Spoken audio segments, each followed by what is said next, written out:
Hello, and welcome to the Full Circle Podcast, your source for insights into the science and art of endurance sports training and racing. I'm your host, Coach Laura Henry. We were all beginners once, but we often forget this. There once was a time when we hadn't ever run a mile, swam a lap in a pool, or when we weren't able to balance on a bicycle.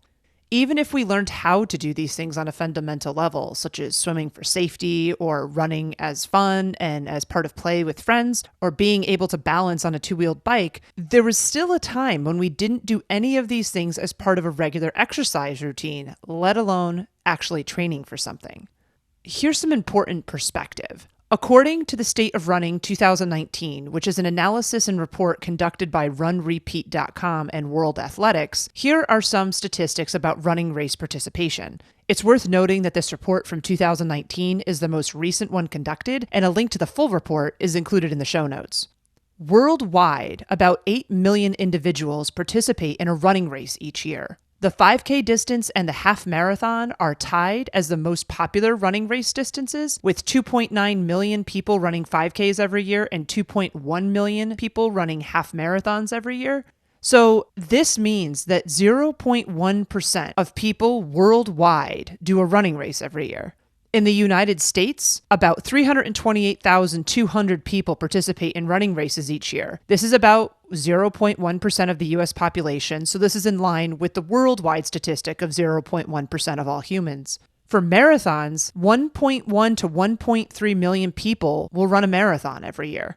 This is a mere 0.017% of all people. This isn't even 0.02%. Marathons only account for 14% of all running race results worldwide. So only 14% of people who finish a running race do it in a marathon. Triathlons are just as extraordinary as running races. According to triathlete.com, approximately 400,000 individuals participate in triathlons in the United States each year. When it comes to Ironman, the numbers are even more shocking. Approximately 100,000 people participate in a full Ironman every year. This is total numbers of participation, which includes athletes who do more than one race. The number of unique individuals racing an Ironman is an estimate, and it's about 78,000, according to most estimates. This number is less than 0.00% of all people. It's 0.001% of all people. This means that 1,000,000% of all people participate in an Ironman every year. It is also worth noting that according to the Statista Research Department, approximately 49 million people in the United States run or jog for exercise. So that number equates to about 15% of the US population. Once you become an endurance athlete or you're friends with endurance athletes, something tricky sneaks up on you. Once you start hanging out with these people who do endurance sports, and once you become part of the endurance sports community yourself, you lose perspective about what normal is and what extraordinary is when it comes to endurance sports. The reason is simple. When a lot of the people around you are doing something, such as running a marathon or training for an Ironman, it starts to seem like that these are normal things that everyone does and that anyone can do. The truth is that only a very small number of people in the world actually do these things. And while I do believe firmly that anyone can train for endurance sports goals with the right approach, the right timeline, emphasis on the right timeline, and the right mindset, the fact is that very few people can actually appreciate and employ that kind of patient approach. This means that very few people, relatively speaking, when compared with the total population of the world, actually can train for endurance sports and set goals in endurance sports. A lot of people exercise. A lot of people have a daily movement practice. A lot of people want to engage in habits that are healthy and that give them longevity and a high quality of life. Far fewer people train. There is an important distinction between exercise and training, and it's important to be honest about which category you fall into. Exercise is physical activity for its possible health benefits. Training is physical activity with a specific longer-term goal in mind, usually improved performance in a particular sport, whether that performance improvement is to do a longer distance than what you've done before or to do something faster than you've done it before. It is most important that you be honest with yourself about whether you exercise or train. That being said, if you work with a coach, a trainer, or some other kind of fitness professional, you also need to be honest with them about whether you exercise or train. You also need to be honest with your family about whether or not you exercise or train. But first and foremost, you need to ask yourself which category you fall into, and you need to answer that question honestly. Sometimes you can waffle between the two. Using myself as an example, ever since I decided to focus on being the best coach I could be, that meant that I needed to downgrade how much mental energy I was spending on my own physical activity. It was very challenging for me to be simultaneously very invested in my own training and results while also investing myself wholeheartedly into the training and results of the athletes I was working with. I found that I needed to choose which one I would focus on and give my best energies to. I chose coaching. So in pragmatic terms, this means that most of the time, I'm exercising these days. But every once in a while, I find something that sparks my interest, and I switch to training for a bit. And then, once I see that goal through, I switch back to exercising. While people who train often like the health benefits that they get from training, these health benefits are honestly secondary to what they are really seeking from their physical activity. So they aren't exercising. They're training. The statistics that I shared earlier regarding running and running race participation illustrate this. 49 million people in the United States run for exercise every year. Only 328,200 people in the United States run in a race every year. This is 0.67% of the total number of people who run in the United States. There are far more people who exercise than who train. Some sort of goal is the primary motivator for most athletes who train. What kind of goal it can be varies from person to person. It could be finishing a distance that the athlete has never done before, doing a race in a sport that the athlete has never done before, so such as a runner who maybe wants to do a triathlon, finishing a race in a particular time, qualifying for something like the Boston Marathon, USA Triathlon Nationals, or the Ironman World Championship. In addition to the goals that they say out loud, athletes who are training and who are setting goals often have what I call secret goals. A secret goal is a goal that athletes tell no one but themselves. Even if they are claiming that they quote unquote just want to finish, they often, read almost always, have at least a secondary goal that is performance-based or time-based in mind that they've actually set for themselves. This is true whether or not the athlete shares this secondary or secret goal. I've seen this happen many, many, many times. Athletes will deny to me, but more importantly to themselves, that they have a secondary or a secret goal. Then race day comes and they are disappointed with their race result because they didn't hit their secret goal. The thing is, and the hard truth is, that they didn't necessarily have an actual good shot at ever hitting the secret goal, precisely because they denied it and they kept it a secret. You cannot hit a target that you are not openly aiming for. A classic example of this playing out is when athletes tell me that they, quote unquote, just want to finish a race. Here's some hard truths. If you are truly okay with just finishing, then that means that you are okay with finishing within minutes of the time limit for the race that you're doing. Some examples of this include finishing in 16 hours, 59 minutes at an Ironman. Ironmans have time limits of 17 hours. Finishing in 8 hours, 29 minutes at an Ironman 70.3. Ironman 70.3s have time limits of 8 hours and 30 minutes. Averaging 15 minutes and 55 seconds pace and finishing in 6 hours 57 minutes at the Walt Disney World Marathon. The Walt Disney World Marathon has a cutoff pace of 16 minutes per mile, and that translates to an overall time limit of about 7 hours. Most athletes, when they hear it stated like that, would probably shake their head and say, oh no, I'm not actually okay with that. And if that's true, then the hard reality is that you're not okay with just finishing. You do have a goal. You have a secret goal that you haven't stated. So be careful if you catch yourself saying, I just want to finish. Ask yourself, is that actually true? Because if you're okay with just finishing, you're okay with finishing in any time within the allowable time limits. It is really important to be truthful with yourself about what you want out of your training. It's important to be honest with yourself about what success means to you. For athletes who train, just doing something generally doesn't meet their definition of success. Just by training for endurance sports and just by setting goals in endurance sports, you are radically different than literally a majority of the world. You are extraordinary in the literal sense of the word. Extraordinary means very unusual or remarkable. When you are part of less than 1% of all people, you are extraordinary. It is incredibly important to keep this perspective in mind.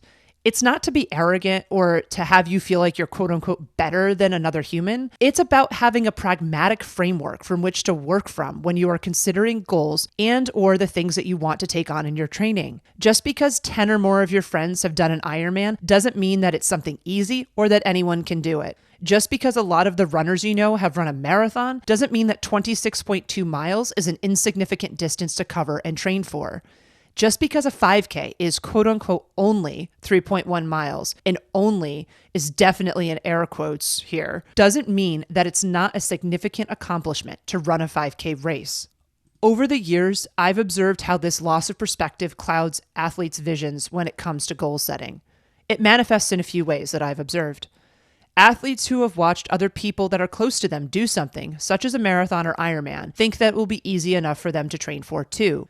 Athletes who have seen friends or peers in their gender and age demographics qualify for events such as USA Triathlon Nationals, the Ironman 70.3 World Championship, the Ironman World Championship, or the Boston Marathon, think that they will be able to qualify for the same things. I keep bringing up marathons and Ironman distance races because these are the two goals where I see this loss of perspective manifest the most in my work, but it can apply to other endurance sports, disciplines, distances, and goals. Let's be clear. I am not saying that people cannot or should not set big goals and that they shouldn't be inspired by the big goals of others when they are setting their goals. What I'm saying is that it's important to set goals with a proper perspective. That proper perspective is a pragmatic perspective, and it's a perspective that appreciates the full scope of the goals that you're considering setting for yourself. Here are some questions that are important to ask yourself when it comes to goal setting. Where exactly are you now ability-wise? When we ask this question, we are asking, where are you actually right now? Not where do you wish you were, not what do you think you might be able to do someday. Where are you now? What paces are you running now? What power outputs do you have now? How far can you go now? What is your athletic training history? How long have you been training? What sports have you trained in? What is your recent training history in endurance sports? How consistent have you been with training in the last 1 to 5 years? How important is this goal to you? Is it truly more important to you than other things? Remember, a goal is a thing that is more important to you than other things. Big goals, such as training for and racing a marathon or a long course triathlon, need to be in the top 3 things that you are going to be prioritizing in your daily life. I have watched athletes over the years try to have it be in the top 5 or the top 10, and they're not as successful as the athletes who place it in the top 3. If you want to be successful and you want to see true results and feel good along the way, it really needs to be in the top 3, in my experience.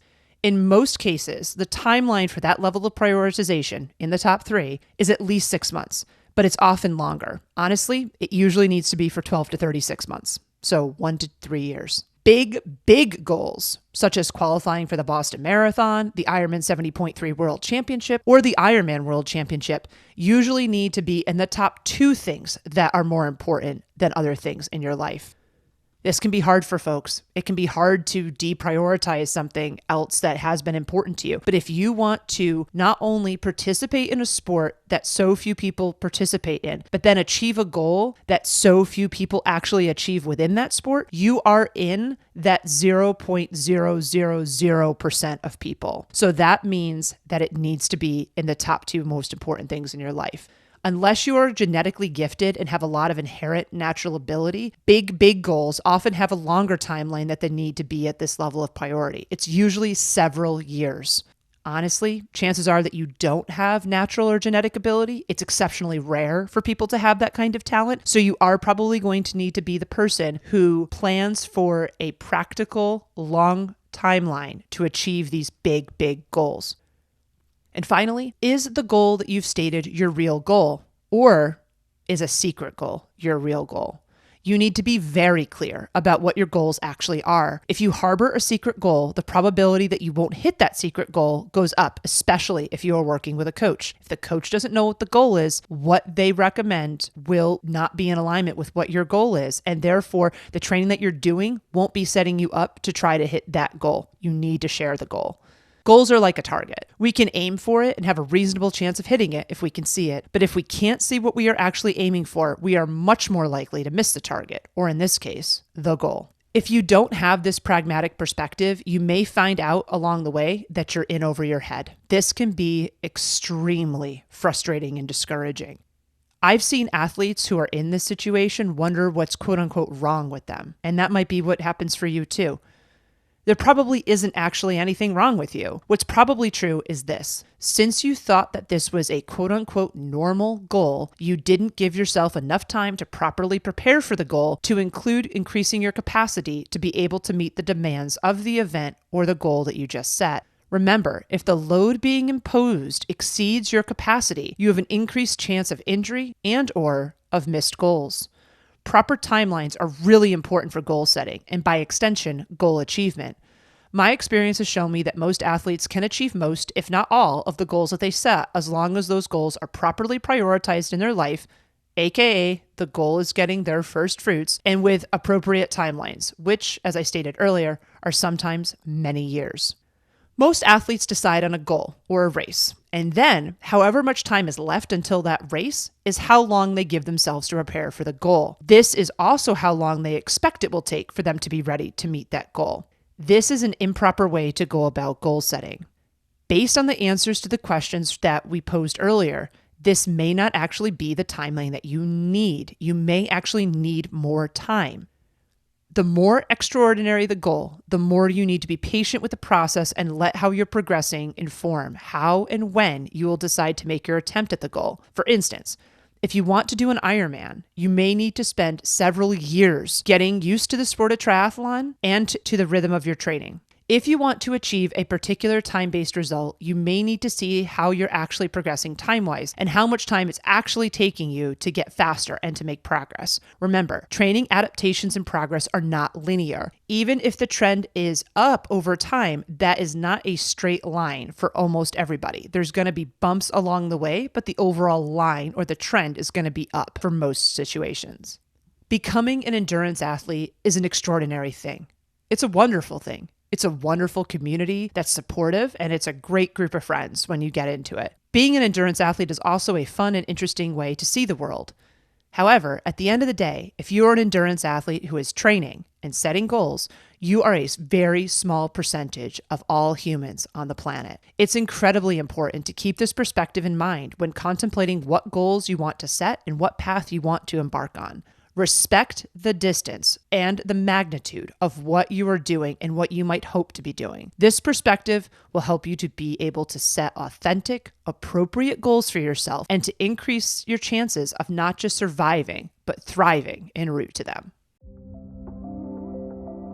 That was another episode of the Full Circle Podcast. Subscribe to the Full Circle Podcast wherever you listen to your favorite podcasts. If you like what you listen to, please be sure to leave us a rating and review, as this goes a long way in helping us reach others. The thoughts and opinions expressed on the Full Circle Podcast are those of the individual. As always, we love to hear from you and we value your feedback. Please send us an email at podcast@fullcircleendurance.com or visit us at fullcircleendurance.com/podcast. To find training plans, see what other coaching services we offer, or to join our community, please visit fullcircleendurance.com. I'm Coach Laura Henry. Thanks for listening.